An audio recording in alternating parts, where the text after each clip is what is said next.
একটা ছোট্ট গ্রামের এক সাধারণ মানুষের গল্প। তার নাম ছিল রবি। সে ছিল একেবারে সাধারণ কৃষক। প্রতিদিন সকালে সূর্য ওঠার সাথে সাথে কাজ শুরু করত।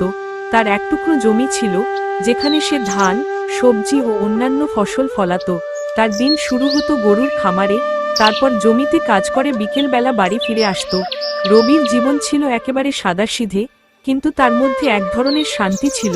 তার সংসারে ছিল তার মা, স্ত্রী এবং এক ছোট ছেলে। খুব কঠিন পরিশ্রম করলেও কখনো কোনো অভিযোগ করত না।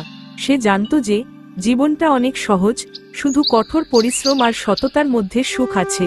একদিন গ্রামের বড় ধনী লোক একটি নতুন প্রজেক্টের জন্য জমি কিনতে চাইল। রবি সেই প্রস্তাব নাকচ করে দিল। সে বলেছিল, আমার এই জমিতে যে শান্তি, তা কোনো ধন দৌলতে কেনা সম্ভব নয়। অথচ রবি জানত, জীবনের আসল মূল্য হয় না টাকার মধ্যে, বরং ভালোবাসা ও শান্তি সৃষ্টির মধ্যে।